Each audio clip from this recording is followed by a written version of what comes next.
بہرحال نوٹ کر لیجئے، عالم عرب جا چکا، کوئی دن کی بات ہے، میں سنسنی پیدا نہیں کرنا چاہتا، لیکن حالات اور واقعات سے نگاہیں بند کرنا بھی کوئی دانش مندی کی بات نہیں ہے۔ یہ ایودھیا کی مسجد شہید کی گئی، ابھی یہ ایک بہت بڑا مزار جو ہے شہید کیا گیا، اور اس کے ساتھ کئی مسجدیں شہید کی گئی۔ یہ سب کیا ہے؟ یہ مسلمانوں کی نفس دیکھی جا رہی ہے کہ کوئی غیرت اور حمیت نام کی کوئی شے باقی ہے؟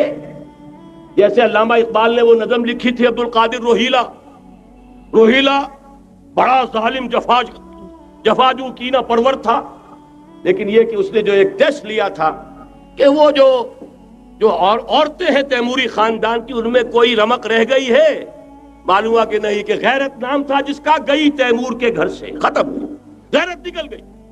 اسی طرح ایودھیا کی مسجد، اب چرار شریف، اور یہ کوئی دن کی بات ہے کہ اب مسجد اقصیٰ کا نمبر آیا کہ آیا، اس کے لیے پوری تیاریاں ہو چکی ہیں۔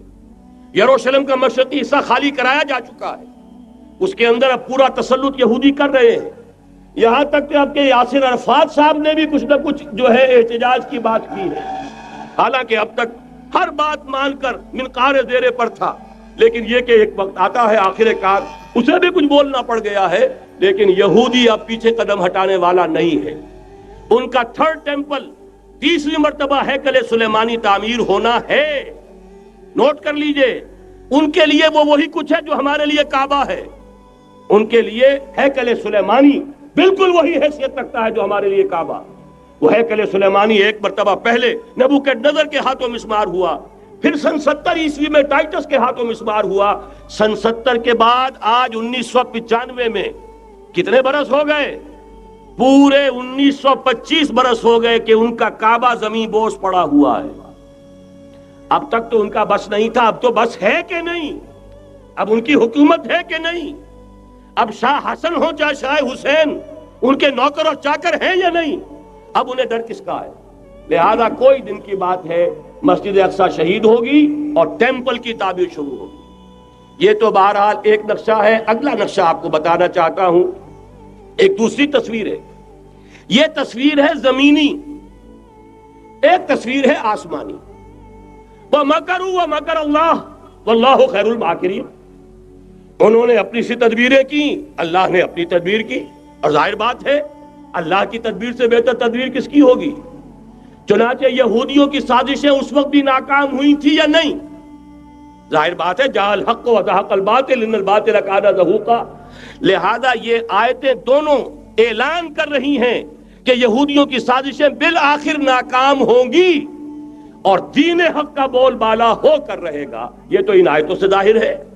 یریدون لیطفئوا نور اللہ بافواہہم واللہ متم نورہ ولو کرہ الکافرون۔ یریدون ان یطفئوا نور اللہ بافواہہم ویابى اللہ الا یتم نورہ ولو کرہ الکافرون۔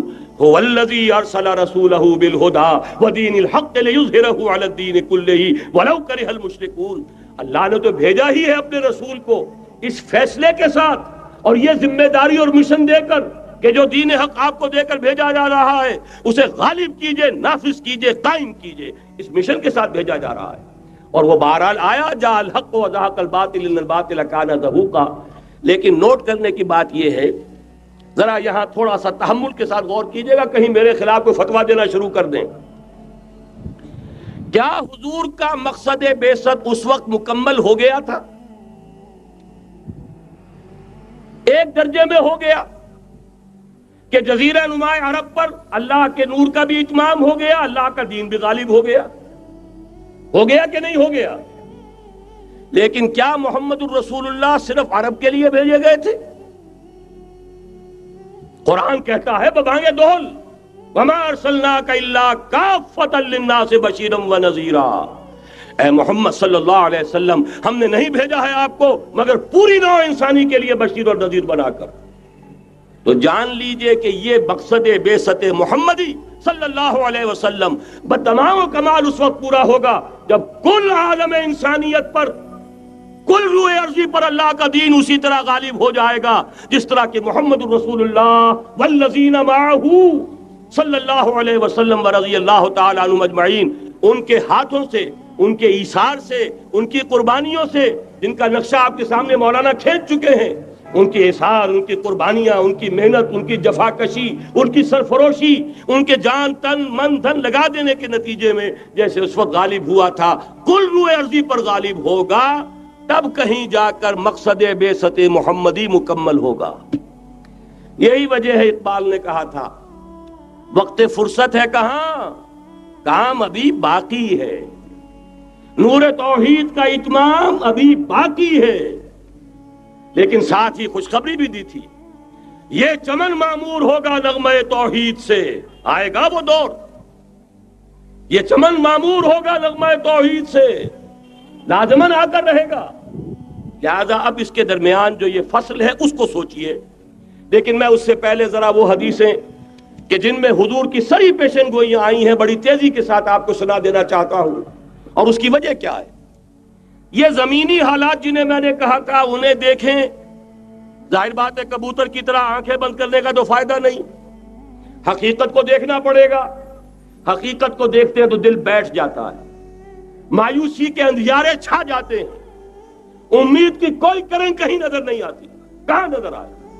مولانا نے کتنا عمدہ نقشہ کھینچا ہے، کہاں ہے وہ اسلام؟ مسلمان تو ہیں، 1 ارب سے زیادہ ہیں، لیکن کوئی پوچھے 1 انچ زمین دکھاؤ جہاں اسلام تم نے نافذ کیا، تو وہاں ہمارے ہاتھوں کے طوطے اڑ جائیں گے۔ نتیجہ یہ ہے کہ حالات تو زمینی جو ہے وہ ہے مایوس کن۔ اس میں ظاہر بات ہے کہ امید کا دامن تھامنے کے لیے ہمیں کوئی چیز چاہیے، اور وہ چیز ہے جو محمد عربی صلی اللہ علیہ وسلم اپنی خوشخبریوں کی شکل میں دے کر گئے۔ آپ نے اپنے دور سے لے کر قیامت تک 5 دور گنوا دیے۔ تکون النبوۃ فیکم ما شاء اللہ ان تکون ثم يرفع اللہ اذا شاء يرفعها ثم تکون خلافۃ على منهاج النبوۃ ثم تکون ملکا عاضا ثم تکون ملکا جبریا ثم تکون خلافۃ على منهاج النبوۃ۔ یہ طویل حدیث کا میں نے صرف خلاصہ سنایا ہے آپ کو۔ مسند احمد ابن حنبل کی روایت ہے، حضرت نعمان ابن بشیر راوی ہے رضی اللہ تعالی عنہ۔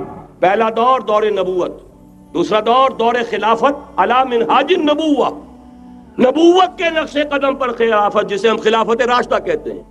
تیسرا دور مسلمانوں کی حکومتیں، لیکن وہ ملوکیت کا دور، ملکن عاضن، اور ان میں ظاہر بات ہے کہ عاضن بھی تھی، جہاں ان میں خوبیاں تھیں وہاں برائیاں بھی تھیں۔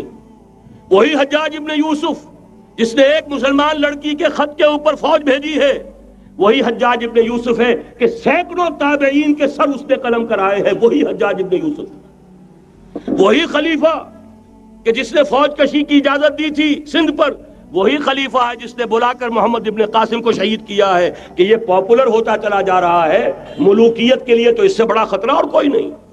اس لیے کہ سندھ کے ہندوؤں نے ان کے بت بنا لیے تھے۔ یہ نوجوان در جوانی توبہ کردن شیوائے پیغمبریس، یہ نوجوان اور اتنا نیک اور پارسا ان کے بت بنا کر مندروں میں رکھ دیے گئے۔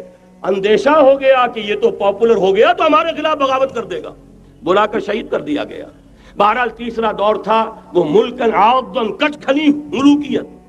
چوتھا دور تھا ملکن جبرین، غلامی کی ملوکیت۔ پہلے کم سے کم بادشاہ مسلمان نام کے تو تھے، اب تو ہم ملکہ برطانیہ کے زیر نگیں تھے، تاج برطانیہ کے غلام تھے، کہیں ولندیزیوں کے غلام تھے، کہیں کسی اور کے غلام تھے، کہیں اطالویوں کے غلام تھے، کہیں فرانسیسیوں کے غلام تھے۔ یہ چوتھا دور نوٹ کر لیجئے، آدھا ختم ہو گیا، آدھا باقی ہے۔ براہ راست غلامی کا دور ختم ہو گیا، لیکن ریموٹ کنٹرول والی انہی کی غلامی اب بھی چل رہی ہے۔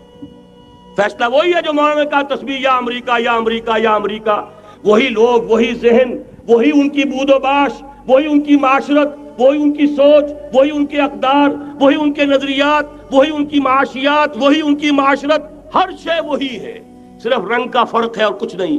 نظام ابھی وہی ہے، چلانے والے بھی انہی کے پرستار ہیں، بلکہ ریموٹ کنٹرول سے وہی چلا رہے ہیں۔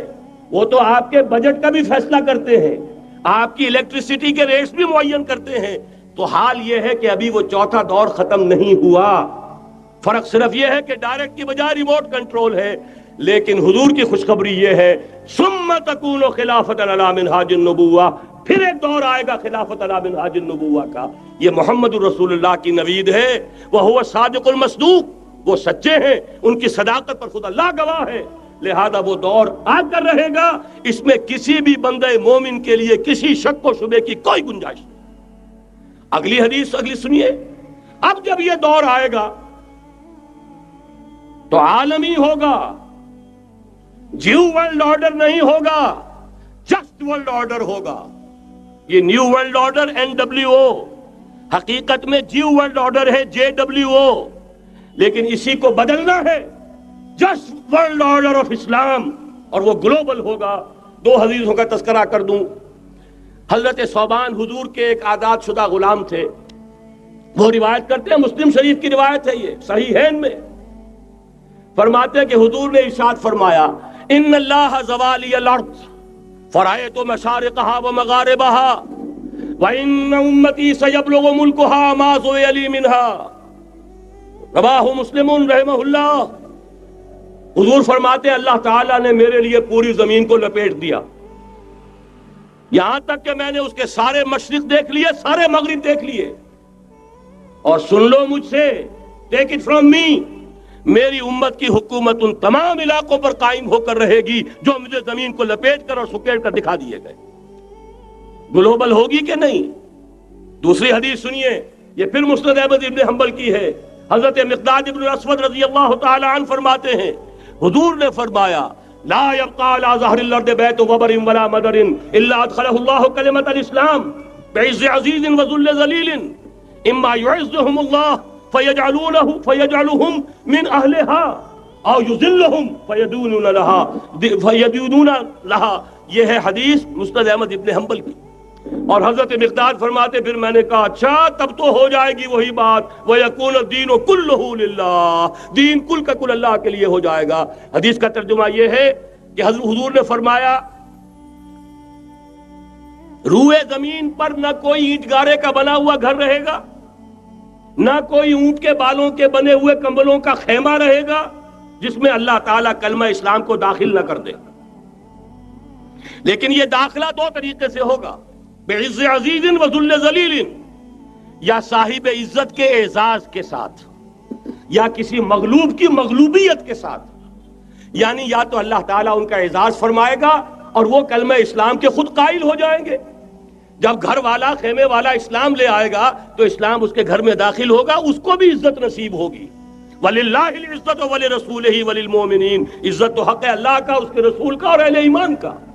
اور اگر وہ اسلام قبول نہیں کرے گا تو یوت الجزیۃ عن ید وہم صاغرون، چھوٹے ہو کر رہنا پڑے گا، جزیہ دینا ہوگا، اسلام کی بالادستی قبول کرنی ہوگی۔ بتائیے اس کے بعد بھی کوئی شک ہے؟ یہ ہے آسمانی نقشہ۔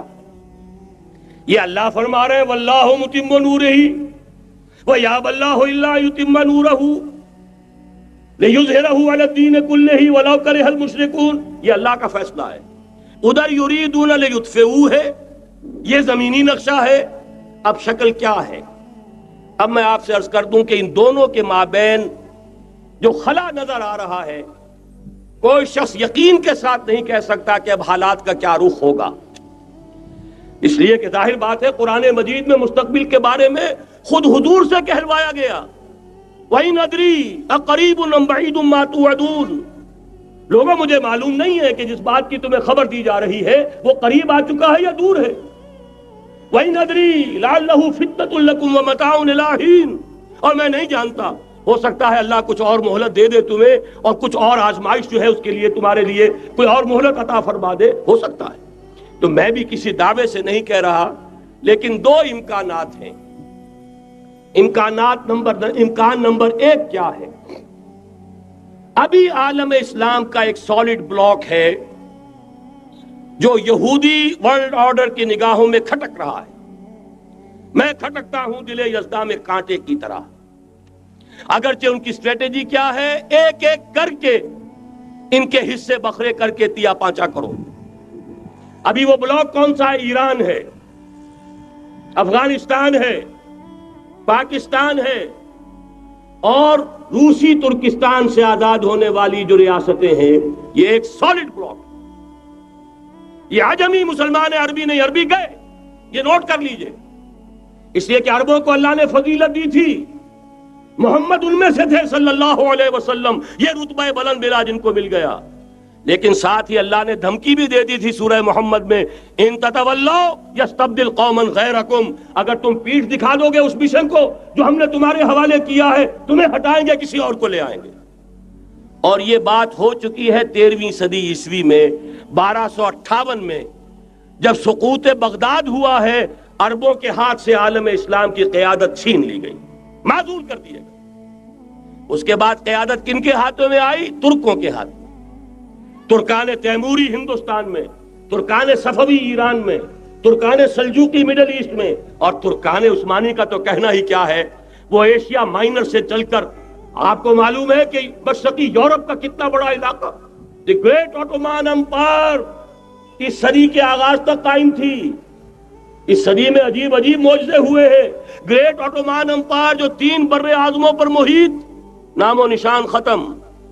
The great U S S R, نام و نشان ختم۔ اب تو روس صاحب ایک ملک کی حیثیت سے رہ گئے۔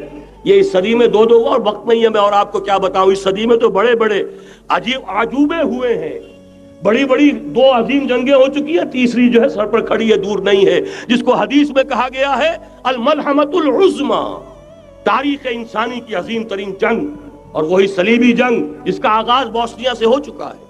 بہرحال اس وقت جو میں کہہ رہا تھا، ورنہ میرے پاس تو یعنی یہ کہ درد دل کہنے کے لیے وقت نہیں ہے، مجھے اپنی بات کو محدود کرنا پڑ رہا ہے، لیکن میں اب آ رہا ہوں اصل موضوع کی طرف، کہ ایک امکان تو یہ ہے کہ اس بلاک میں اسلام کا احیاء ہو،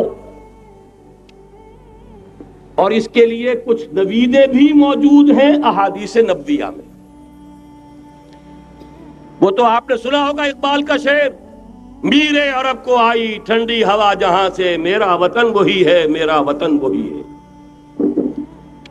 حدیث میں آتا ہے یخرج ناس من المشرق یؤتون للمہدی، یعنی سلطانہ، مشرق سے فوجیں نکلیں گی کہ جو کہ مہدی کی حکومت قائم کریں گی۔ یہ مہدی اہل تشیع کے مہدی اور ہیں، ہمارے مہدی اور ہیں۔ اہل تشیع کے عقیدے کے مطابق ان کے بعد میں امام جو روپوش ہو گئے تھے وہ امام مہدی ہیں، وہ ظاہر ہو جائیں گے، ابھی امام غائب ہیں، پھر وہ ظاہر ہو جائیں گے۔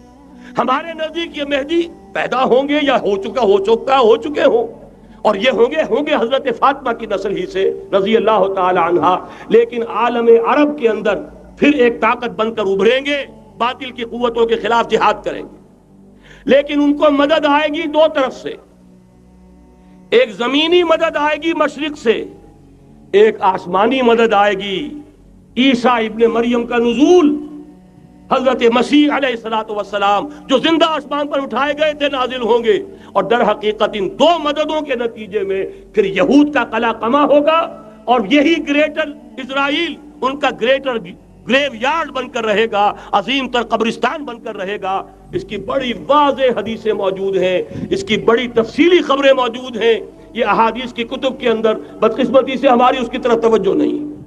ایک تو یہ ہو سکتا ہے، اسی طریقے سے ایک اور حدیث ہے، یخرجو من خراسان رایات سود، اور یہ مسلم شریف کی روایت ہے، نوٹ کیجئے گا، نہیں ترمذی شریف کی روایت ہے، یخرجو من خراسان رایات سود لا یردها شیء حتی تنصب بإیلیا، اور خراسان حضور کے زمانے میں آج کے افغانستان کا نام تھا۔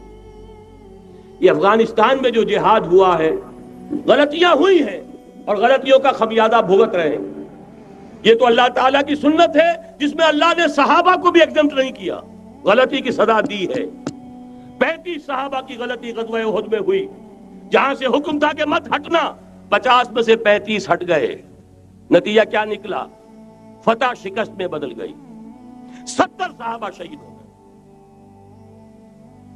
اللہ تعالیٰ نے فرمایا وَلَقَدْ صَدَقَكُمُ اللَّهُ وَعْدَهُ إِذْ تَحُسُّونَهُم بِإِذْنِهِ حَتَّى إِذَا فَشِلْتُمْ وَتَنَازَعْتُمْ فِي الْأَمْرِ وَعَصَيْتُمْ مِن بَعْدِ مَا أَرَاكُم مَّا تُحِبُّونَ۔ مسلمانوں، ہم سے گلہ نہیں کر سکتے، ہم نے اپنا وعدہ سچا کر دکھا دیا تھا جبکہ تم انہیں گاجر مولی کی طرح کاٹ رہے تھے، لیکن جب تم ڈھیلے پڑ گئے، تم نے ڈسپلن کو توڑا، تم نے اختلاف کیا، تو سزا دی ہم نے۔ تو اگر صحابہ کرام رضوان اللہ تعالی علیہ مجمعین خیر الناس بعد الانبیاء، پوری نوع انسانی کے اندر انبیاء کے بعد بلند ترین انسان، اگر ان کی بھی غلطی کا خمیازہ جو ہے اللہ نے چکھایا، کیوں چکھایا؟ ضروری تھا، آئندہ کے لیے سبق ہو جائے۔ یہ وَلِيُمَحِّصَ مَا فِي قُلُوبِكُمْ، تاکہ تمہارے دلوں کے اندر اگر کہیں کوئی کھوٹ ہے اور پاک کر دیں ہم۔ اس لیے بہرحال غلطیاں ہوئی ہیں افغانستان میں، ایک امام کے ساتھ بیعت نہیں تھی، بلکہ بدقسمتی اور بڑھ کر یہ ہے بیعت کر کے توڑ دی۔ عبد الرسول سیاف صاحب کے ہاتھ پر ہمارے پاکستان کے 7 گروپ جو تھے، انہوں نے عین حرم میں بیٹھ کر بیعت کی اور پاکستان آ کر بیعت توڑ دی۔ سزا اس کی مل رہی، آپس کی خانہ جنگی یوں ہی نہیں ہو رہی، کوئی سبب ہے، لہذا یہ سزا تو ملے گی، لیکن جتنا خون یہاں پر خلوص کے ساتھ دیا گیا ہے اس کی مقدار بھی کم نہیں ہے، یہاں سے خیر برآمد ہوگا۔ اور دوسری بات اپنے بارے میں نوٹ کر لیجئے، یہ پاکستان، بچا کھچا Pakistan, what remains of Pakistan, یہ اصل میں ہے کیا؟ مولانا بہت خوبصورت انداز میں فرما رہے تھے، یہ 313 نہیں تھے، اسلام تھا۔ اسی طرح نوٹ کیجئے، پاکستان نہیں ہے، 4 صدیوں کی تجدیدی مساعی کا حاصل۔ آپ نے کبھی نوٹ کیا ختم نبوت کے بعد اب سب سے اونچا منصب کس کا ہے؟ مجددین۔ سنن ابی داؤد کی روایت، ان اللہ یبعث فی هذه الامہ علی راس کل 100 عام من یجدد لها دینها۔ اور نوٹ کیجئے کوئی بات ہے، 1000 برس تک سارے مجدد عالم عرب میں پیدا ہوئے، جیسے ہی دوسرا 1000 سال شروع ہوا، الف ثانی کا مجدد اعظم شیخ احمد سرہندی کہاں تھا؟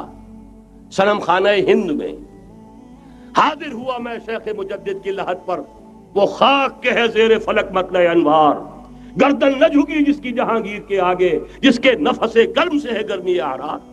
وہ پھر 12ویں صدی کا مجدد اعظم امام الہند شاہ ولی اللہ دہلوی، 13ویں صدی کا مجدد اعظم سید احمد بریلوی، اس کے خون کا امین اور اس کے ساتھ کے شہداء کے خون کا امین، ان کے جسموں کا امین، آپ کا خطہ ہزارہ، آپ کا خطہ سوات، اس میں ان کی جانیں ہیں جو دی گئی ہیں۔ اور وہ نہایت میں آپ سے عرض کر دوں، دور صحابہ کے بعد اتنا خالص اسلامی جہاد پوری مسلمان تاریخ میں نہیں ملے گا جتنا وہ تحریک شہیدین کا۔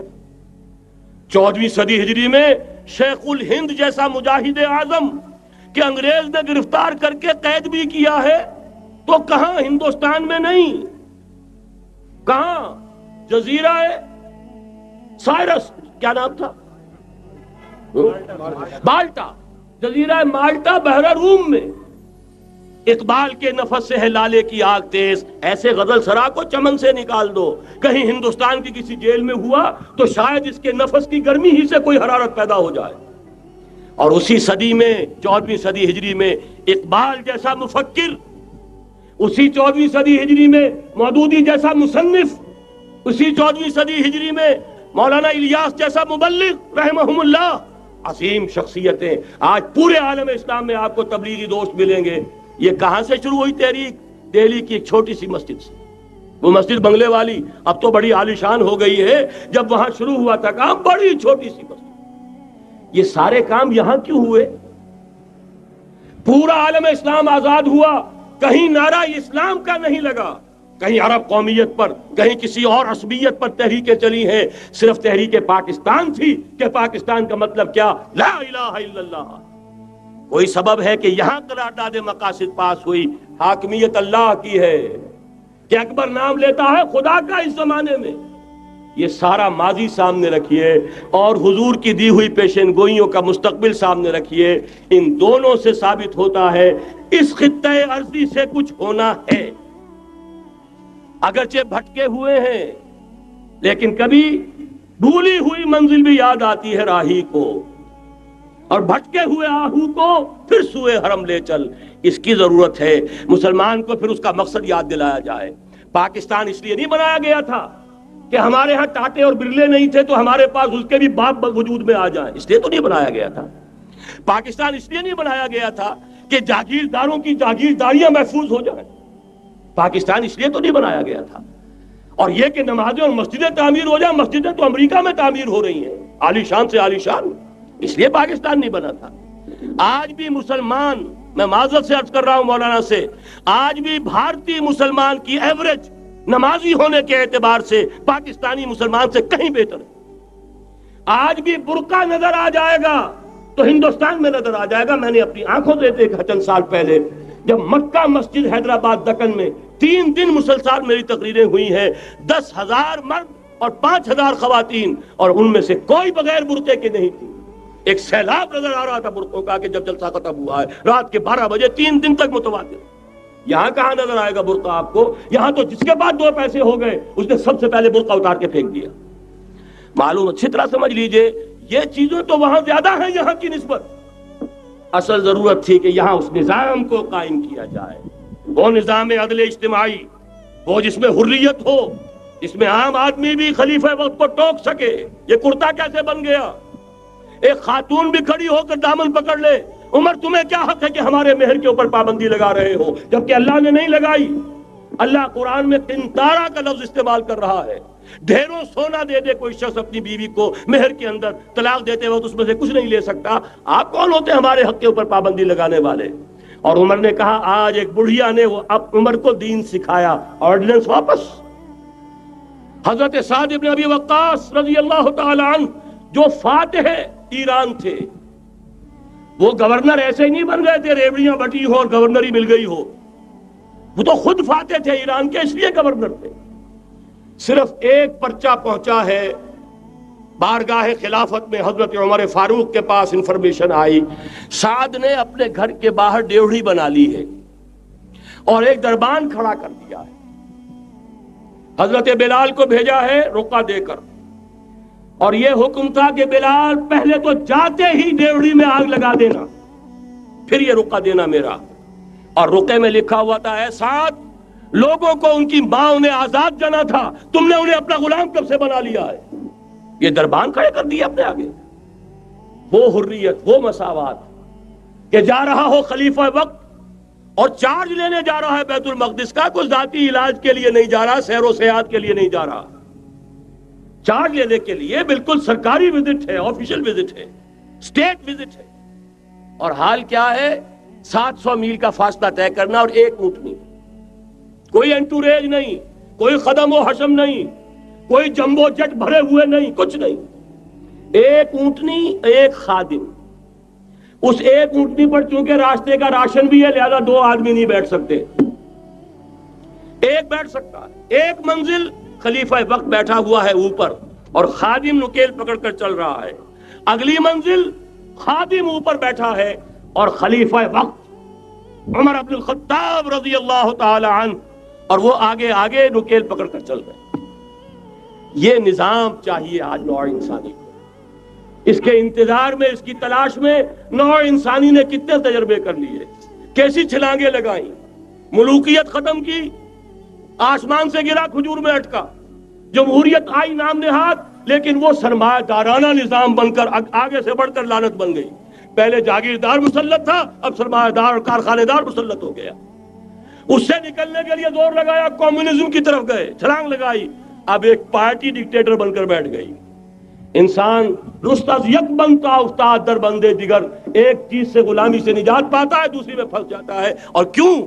کہ وہ نظام عدل اجتماعی جو محمد عربی کو دے کر بھیجا گیا تھا، اس کے کسٹوڈین سوئے ہوئے، اس کے کسٹوڈینز کو اندازہ ہی نہیں۔ یہ نسخہ تو ہمارے پاس تھا، ہمیں عمل کرنا تھا اور دنیا کے سامنے پیش کرنا تھا۔ پاکستان بنایا اس لیے گیا تھا کہ ہم اس کا ایک نمونہ دنیا کے سامنے پیش کریں گے۔ قائد اعظم نے فرمایا تھا کہ ہم یہ چاہتے ہیں کہ پاکستان کی صورت میں عہد حاضر میں اسلام کے اصول حریت و اخوت و مساوات کا ایک نمونہ قائم کر کے دکھائیں۔ کہاں ہے وہ؟ بھٹک گئے، سو گئے۔ بہرحال اب بھی وقت ہے، جب تک سانس تب تک آس۔ میرے عزیز نے تو ڈرایا ہے اور صحیح ڈرایا ہے۔ اللہ تعالیٰ نے 25 برس انتظار کیا تھا، پہلے عذاب کا کوڑا پھر مارا ہماری پیٹھ پر۔ وَلَنُذِيقَنَّهُم مِّنَ الْعَذَابِ الْأَدْنَىٰ دُونَ الْعَذَابِ الْأَكْبَرِ، بڑے عذاب سے پہلے چھوٹا عذاب کا مزہ چکھائیں گے۔ لَعَلَّهُمْ يَرْجِعُونَ، شاید کہ لوٹ آئیں۔ وہ ہم سے 1000 میل کے فاصلے پر ہوا تھا، اگرچہ 93,000 ہمارا کڑیل جوان، جن میں غالباً 43,000 فوجی، اور یہ کہ تقریباً اتنی تعداد میں جو غیر فوجی تھے، وہ اس ہندو کے غلام بنے، قیدی بنے، جن پر 800 برس تک، کہیں 600 برس تک، کہیں 1000 برس تک حکومت کی تھی۔ اتنی بڑی شکست کا کلنک کا ٹیکا ہماری پیٹھ پر پڑا۔ پہلے عذاب کا کوڑا آ گیا تھا، 25 برس ہو گئے تھے قمری حساب سے، نوٹ کر لیجئے، یہ نہ سمجھیے 24.25 برس ہوئے تھے، 24.25 برس قمری حساب سے 25 برس تھے۔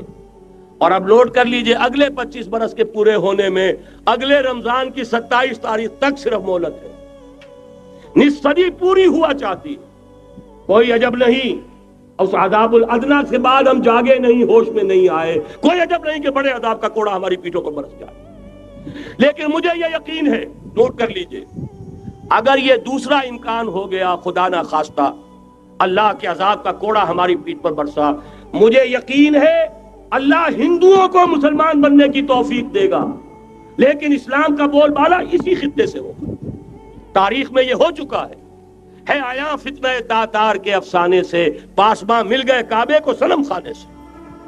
تاتاریوں کے ہاتھوں کروڑوں مسلمان قتل ہوئے، لیکن اسلام نے تاتاریوں کو فتح کر لیا، اور پھر اسلام کا مسلمانوں کا دوسرا دور عروج انہی تاتاریوں کی مختلف شاخوں کے تحت ہوا۔ وہ تاتاری ہی تو تھے، وہ سارے ہورس، ٹرکش ہورس، ترکان تیموری، ترکان صفوی، ترکان سلجوقی، ترکان عثمانی، وہی تو سٹاک تو وہی ہے آیا فتنہ تاتار کے افسانے سے، پاسباں مل گئے کعبے کو صنم خانے سے، اس لیے کہ حضور نے فرمایا مشرق سے ہوگا، یہاں سے فوجیں چلیں گی، تو کوئی عجب نہیں۔ بہرحال یہ دو امکانات ہیں، لیکن اس کا فیصلہ تیرے ہاتھوں میں ہے، دل یا بدن، سیدھی سیدھی بات۔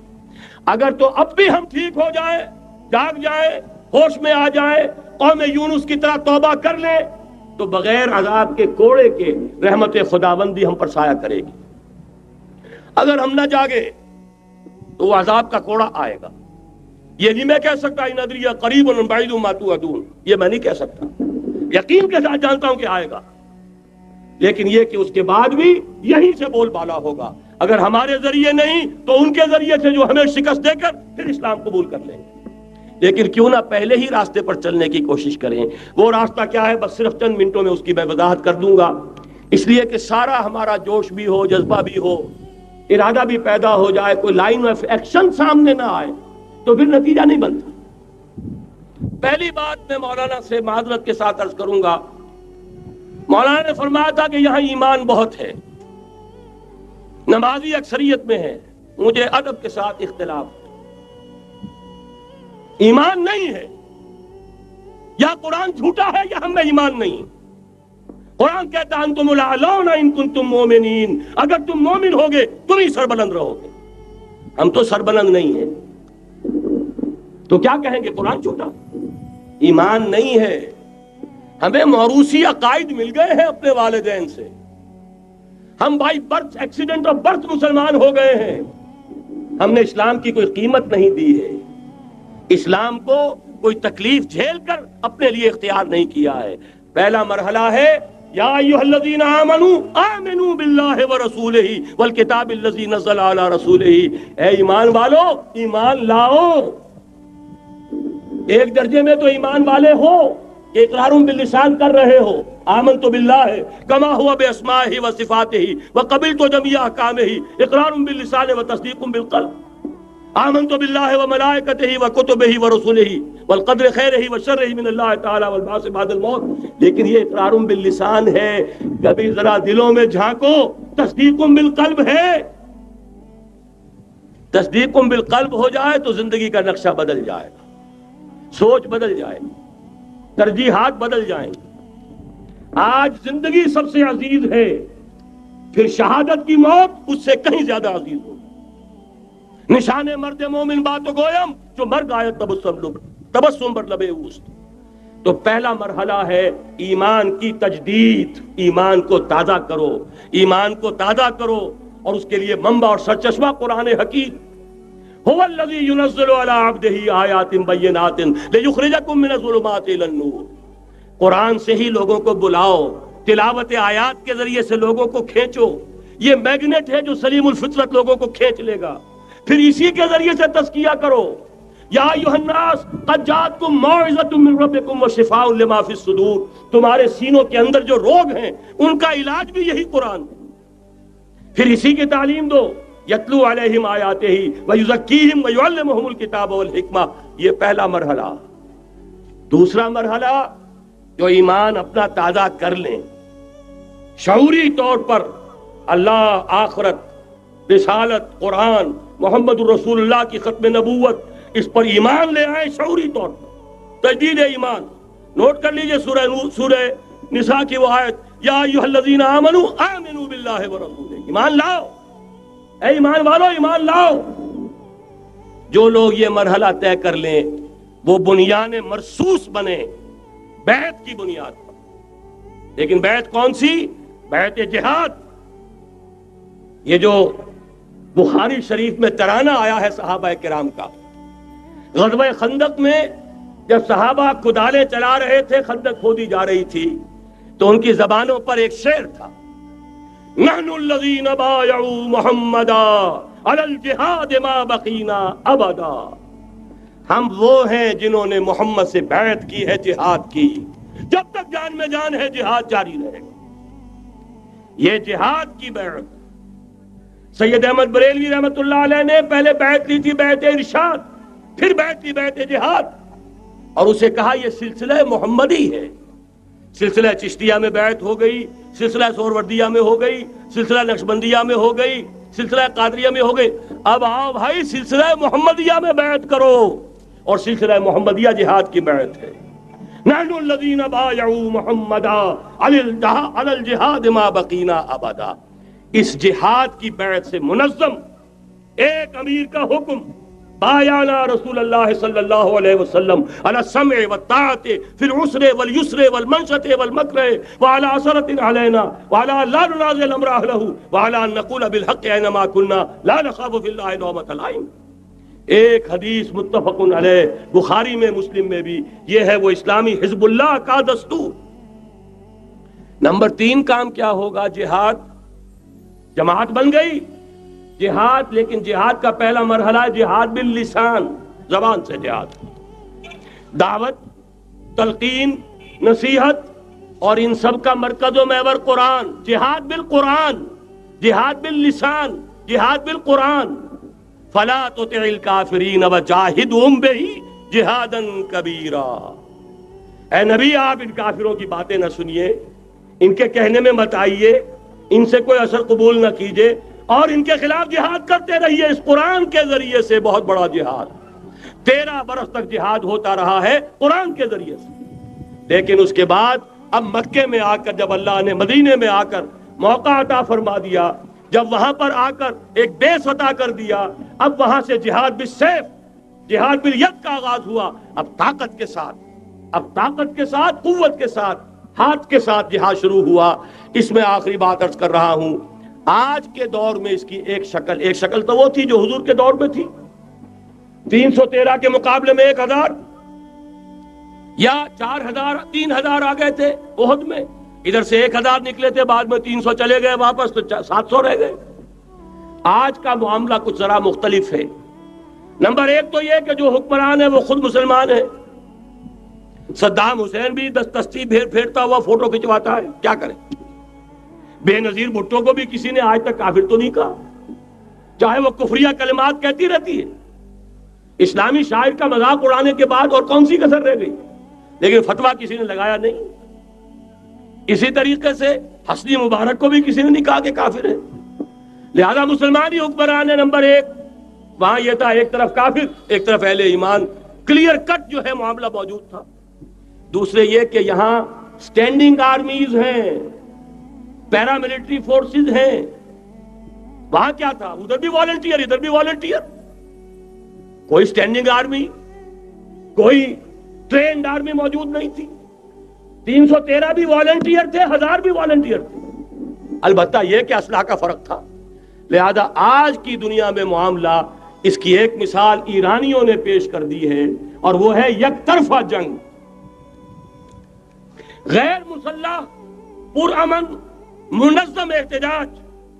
سڑکوں پر نکل آئیں گے جب طاقت ہوگی, کہ اب نہیں چلنے دیں گے اس نظام کو, نہیں دیں گے ٹیکس, نہیں چلنے دیں گے ان بینکوں کو, پکیٹنگ ہوگی, گھراؤ ہوگا, نہیں چلنے دیں گے, سود حرام ہے, اللہ اور اس کے رسول کے خلاف اعلان جنگ ہے, نہیں چلنے دیں گے.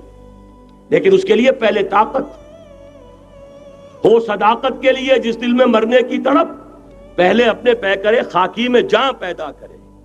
محمد عربی نے مکے میں نہیں شروع کر دیا تھا جہاد صلی اللہ علیہ وسلم, حالانکہ 150-200 آدمی تو وہاں بھی موجود تھے, لیکن یہ کہ نہیں, آپ حالات عالم اسباب ہے اس کا جائزہ لے کر کوئی قدم اٹھائیں گے. قرآن میں خود کہا گیا ہے, اے مسلمانوں پہلے تم 10 پر 1 بھاری تھے, اب تمہارے اندر الآن فیکم ضعفا, اب کچھ کمزوری آ گئی ہے, اب 2 پر 1 بھاری رہے گا. لیکن کمزوری اسی وقت آ گئی تھی, اوسط جو ہے کم ہو گیا. نئے نئے جو مسلمان ہوئے تھے ان کی وہ پختگی تو نہیں تھی جو مکے کے مہاجرین کی تھی, جو ان آزمائشوں کی بھٹیوں میں سے گزر کر آئے تھے, جو کندن بن کر نکلے تھے ان آزمائشوں کی بھٹیوں سے.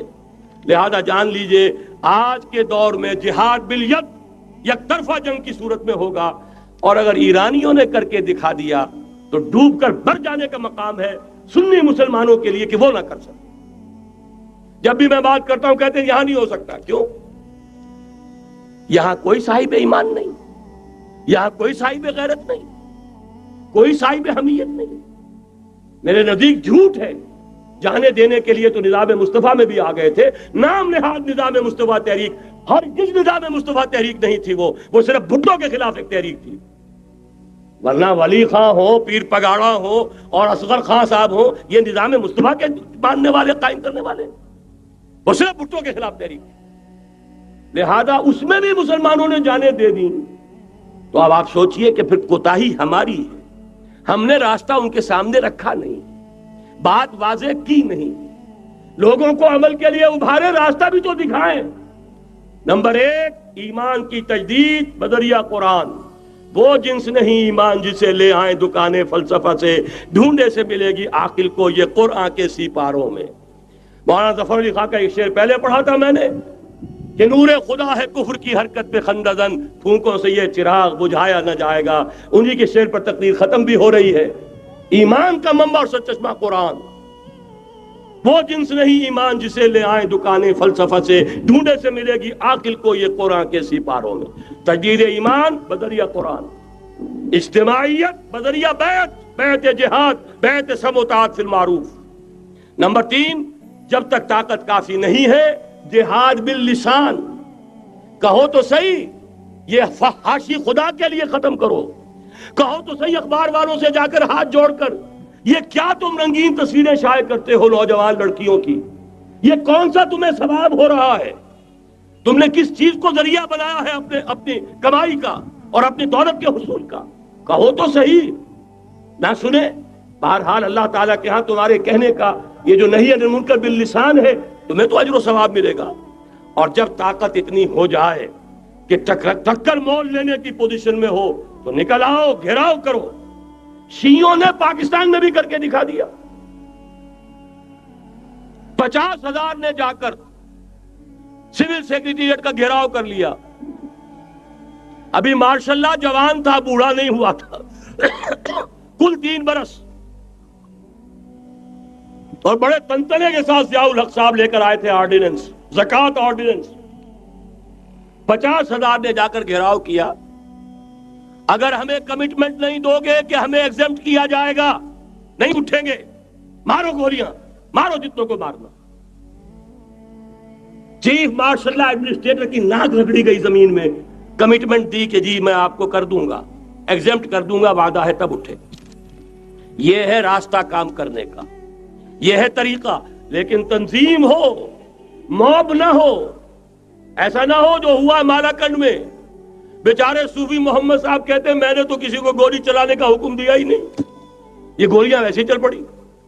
اور اس کے بعد ایک ایک مورچے پہ جا کر ہاتھ جوڑ رہے ہیں امیر صاحب کہ خدا کے لیے باہر نکلا اور نہیں آ رہے. یہ نہیں, سم و طاعت فی المعروف, جو حکم دیا جائے, حکم ہو حرکت کرنے کا تو حرکت کریں, اور حکم ہو رک جانے کا تو رک جائیں. اگر یہ نظم جماعت نہیں ہوگا خیر وجود میں نہیں آئے گا, قربانیاں ہوں گی اور ضائع جائیں گی. چنانچہ ایک اخباری انٹرویو کی روح سے انہوں نے خود کہا یہ جانیں جو ہیں شہادت کی نہیں ہے، جانیں ضائع گئیں۔ حالانکہ مجھے اختلاف ہے، اس کو کہنا یہ چاہیے تھا کہ جس نے بھی خلوص میں اگر غلطی کی ہے، بہرحال اللہ کے ہاں اس کا جو ثواب محفوظ رہے گا۔ جان دینا آسان کام نہیں ہے، لیکن یہ ضرور ہے کہ نظم کے بغیر دی گئی ہے، اس کا دنیا میں نتیجہ نہیں نکلے گا۔ تو یہ میں نے عرض کیا آپ سے 4 نکات: تجدید ایمان بذریعہ قرآن، اجتماعیت بذریعہ بیعت جہاد اور بیعت سموتات فی المعروف۔ پھر جب تک طاقت کافی نہیں عن المنکر باللسان، مظاہرے کرو، لوگوں کو جا کر روکو، ہاتھ جوڑو، خوشامد کرو، باز آ جاؤ، منکرات کو چھوڑ دو، اللہ کے غضب کو دعوت نہ دو، اللہ کے غصے کو نہ بھڑکاؤ۔ لیکن جب طاقت کافی ہو جائے، منظم جماعت جو جانے دینے کے لیے تیار ہو، جو اپنے سینوں پر گولیاں کھانے کو تیار ہو، پھر میدان میں آئیں گے، پھر کہیں گے یا یہ منکرات نہیں یا ہم نہیں، یا تخت یا تختہ، اس کے سوا تیسری بات پھر کوئی نہیں ہوگی۔ اور اس کے لیے یہ ون سائیڈڈ وار، یک طرفہ جنگ ایرانیوں نے کر کے دکھا دی، ہلکی سی جھلک ہمیں بھی پاکستان میں دکھا دی۔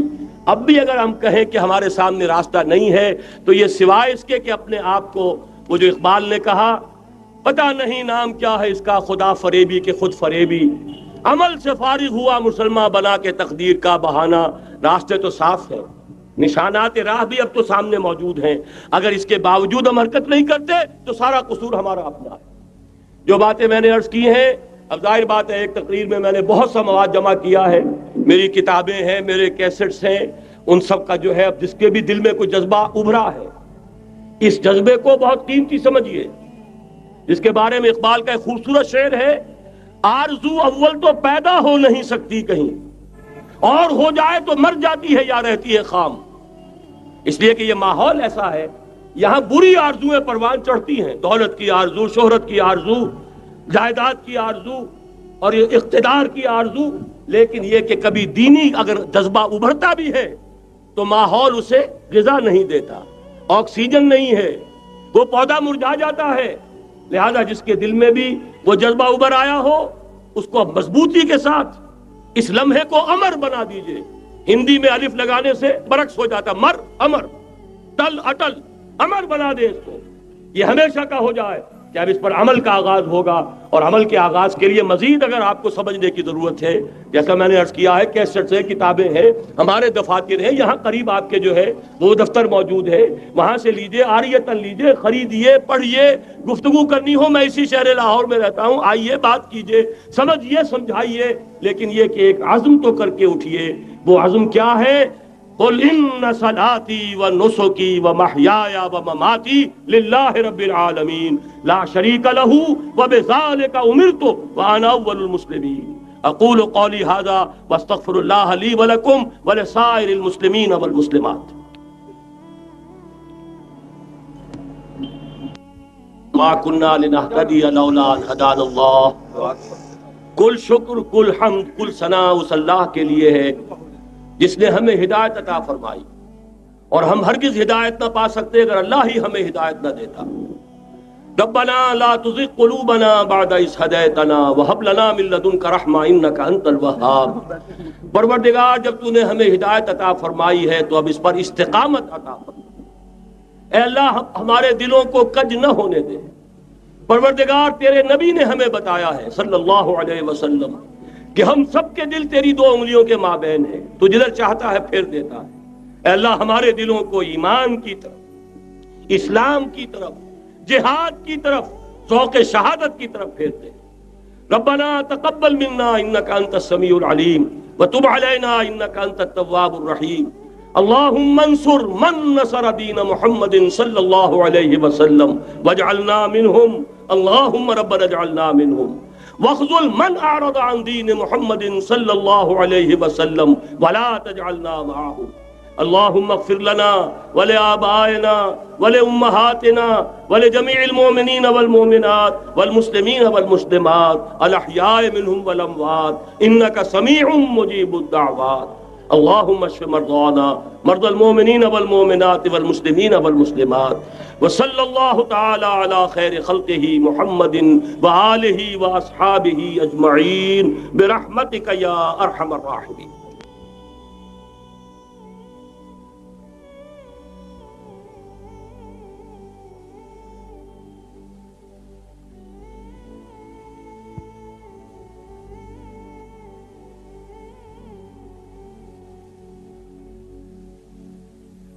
ان پہ بھروسہ، ابلیس کو یورپ کی مشینوں کا سہارا، وہی تاریخ ستیزہ کار رہا ہے ازل سے تا امروز، چراغ مصطفی سے شرار بولہبی، تو دنیا کو ہے پھر مار کے روح و بدن پیش، تہذیب نے پھر اپنے درندوں کو ابھارا، اللہ کو پامردی مومن پہ بھروسہ، ابلیس کو یورپ کی مشینوں کا سہارا۔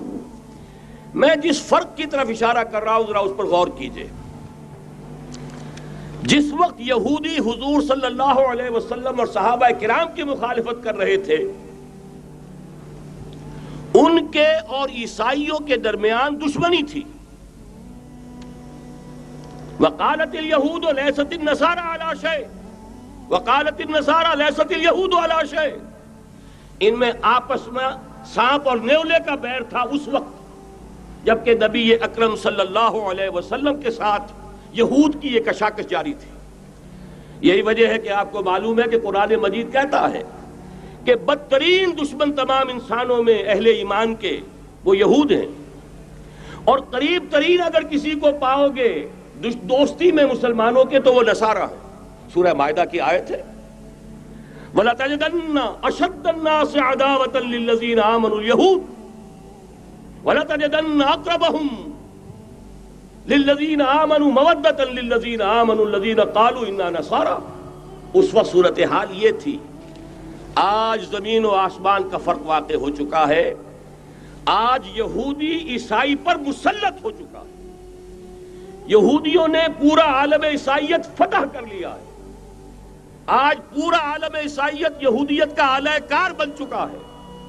چنانچہ پہلے تو ایک ہی بات تھی، یہ تو تقریباً 300-400 سال قبل ہو چکا کہ west white Anglo Saxon Protestants یہ تو اعلی کار بن گئے تھے آج سے صدیوں پہلے، انہی کے ذریعے سے یورپ کے اندر انہوں نے سود کی اجازت حاصل کی، انہی کے ذریعے سے یہ ساری فحاشی اور یہ ساری عریانی کا جو بازار گرم کیا، یہ در حقیقت آزاد خیالی، لبرلزم، حریت فکر، حریت عمل، میں آزاد ہوں، میں ننگا جانا چاہتا ہوں بازار میں، آپ کون ہوتے روکنے والے؟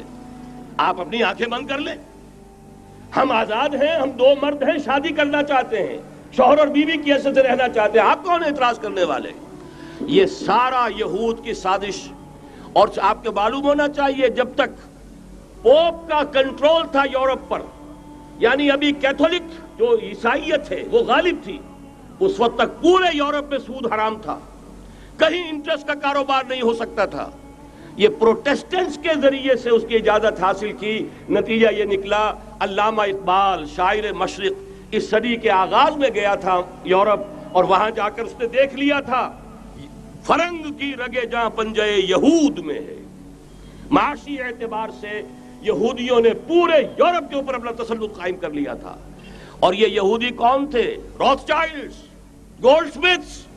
یہ گولڈ سمتھ جس نے شکار کیا ہے تازہ عمران خان، ایک ابھرتی ہوئی شے تھا، امیدیں وابستہ ہو رہی تھیں، پہلے ہی سے ایک ہیرو کی شکل میں تھا، وہ اسلام کی بات کرنے چلا تھا، وہ اپنے کلچر کی بات کرنے چلا تھا۔ گولڈ سمتھ 5 کروڑ پاؤنڈ تو پہلی سلامی ملنے والی ہے، یہ قیمت کس شے کی دی جا رہی ہے؟ غور کیجئے، اگر وہ سارا سازشی کردار جو یہود کا ہے وہ سامنے ہو تو ہر شے آپ کے سامنے بالکل ٹرانسپیرنٹ نظر آئے گی، آپ دیکھ سکتے ہیں کہ اصل میں ہو کیا رہا ہے۔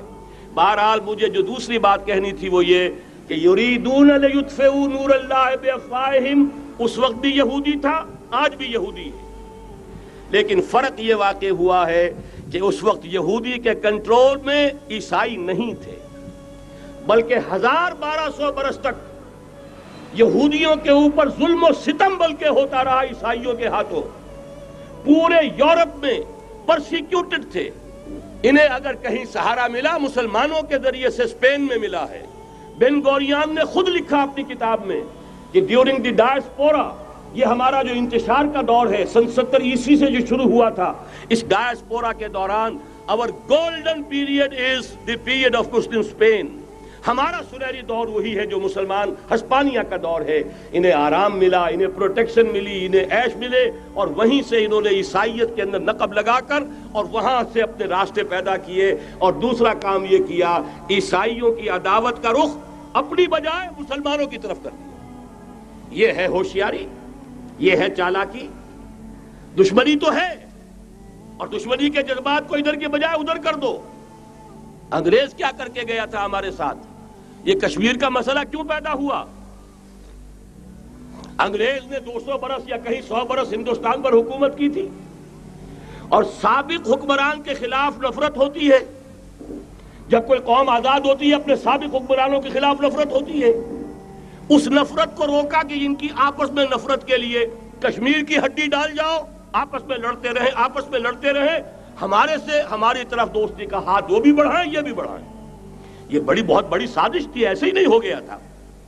جان بوجھ کر مسئلہ پیدا کیا گیا کہ یہ پاکستانی بھی ہمارے دوست رہے، کامن ویلتھ میں رہیں، یہ ہندوستان بھارت بھی ہمارا دوست رہے، کامن ویلتھ میں رہیں، آپس میں لڑیں. دشمنی کا جتنا جذبہ ہے وہ آپس میں طے کر لیں، باقی ہمارے لیے دوستی ہی دوستی رہ جائے. بین ہی یہ کام یہود نے کیا.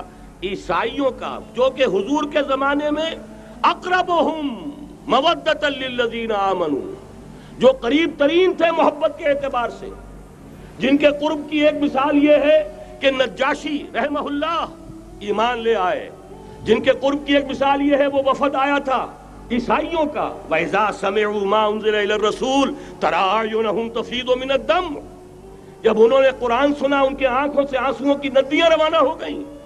جن کی ایک مثال یہ کہ مقوقس شاہ مصر، اس نے حضور کے ایلچی کا اعزاز کیا تھا اور وہاں سے ہدیے بھیجے تھے. جن کے قریب ہونے کی ایک نشانی یہ ہے کہ ہرقل چاہتا تھا کہ مسلمان ہو جائے، لیکن بس یہ کہ وہ حکومت اور سلطنت پاؤں کی بیڑی بن کر پڑی رہ گئی.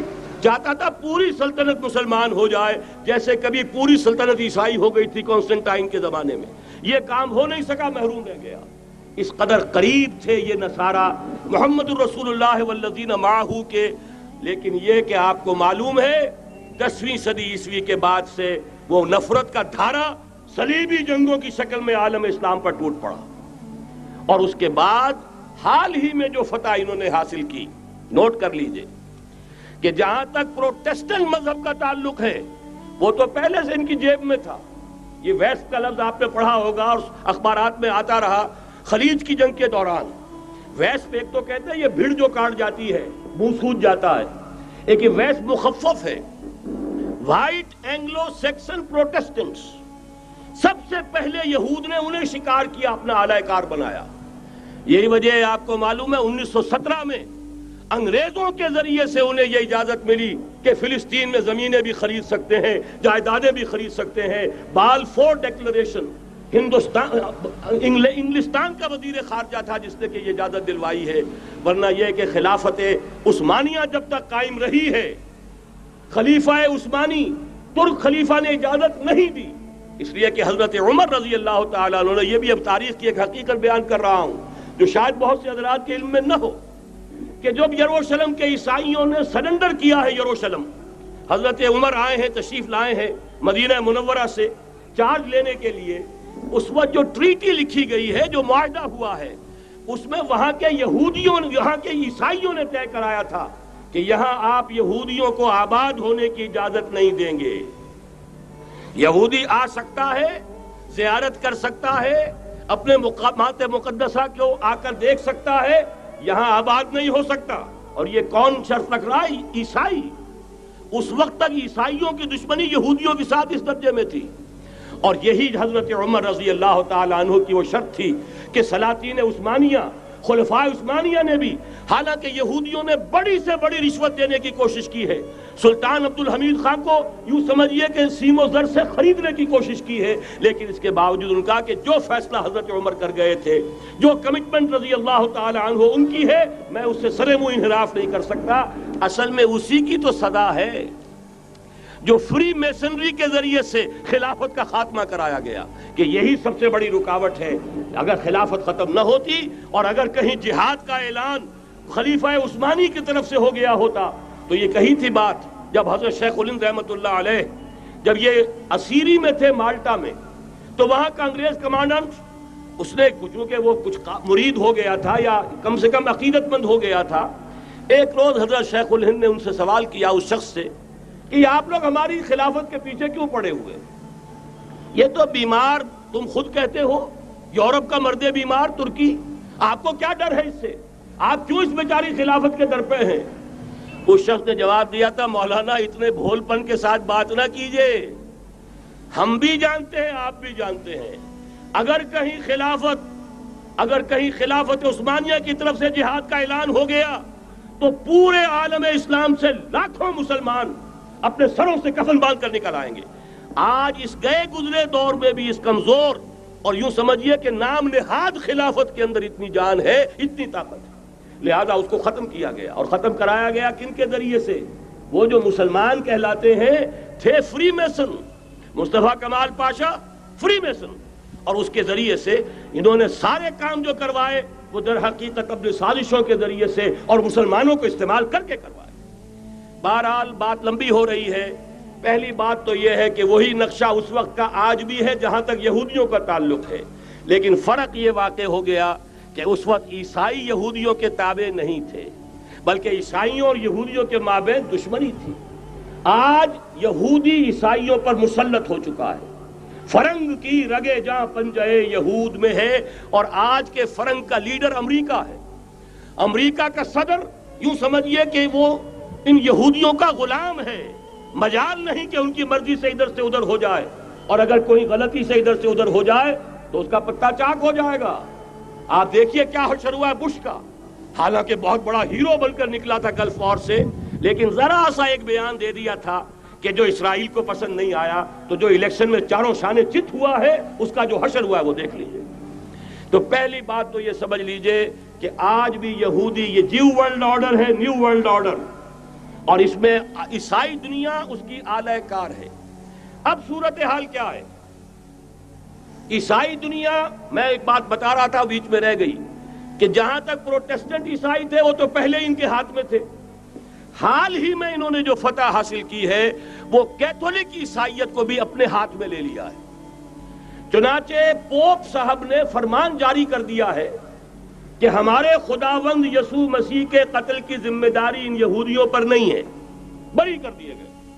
1900 برس کے بعد، بلکہ 2000 برس کے قریب ہو گئے، انہیں ایگزونریٹ کر دیا گیا، ایبسولو کر دیا گیا، ان پر ذمہ داری نہیں. نتیجہ یہ نکلا ہے کہ ابھی چند مہینے پہلے جو مذاکرات صلح کے ہو رہے تھے، جن میں یاسر عرفات بھی تھے اور یہ اسحاق رابین گیا ہوا تھا واشنگٹن، وہاں سے واپس آیا ہے تو روم میں رک کر پاپائے روم سے ملاقات کر کے تشریف لائے ہیں. انہیں دعوت دی ہے کہ یروشلم آئیے، اور ویٹیکان نے تسلیم کر لیا ہے اسرائیل کو، اور ویٹیکان کا اب جو ہے ایک ایمبیسی، اس کا جو ہے سفارت خانہ وہ یروشلم میں بننے والا ہے، اور پوپ صاحب بھی وزٹ کرنے والے ہیں. گویا کہ یہ گٹھ جوڑ اب مکمل ہو چکا، اب کہیں اس میں کوئی کمی نہیں رہی. اس یونائٹڈ فورس کے ساتھ یہ نیو ورلڈ آرڈر اس وقت عالم اسلام پر حملہ آور ہے. اب اس میں نوٹ کیجئے کہ اس وقت کی فضا ہے کیا. عالم اسلام میں سے عالم عرب ان کے شکنجے میں جا چکا. کیوں بنا کر کھڑے ہوئے ہیں اسرائیل کو ماننے کے لیے اور سر تسلیم خم کرنے کے لیے.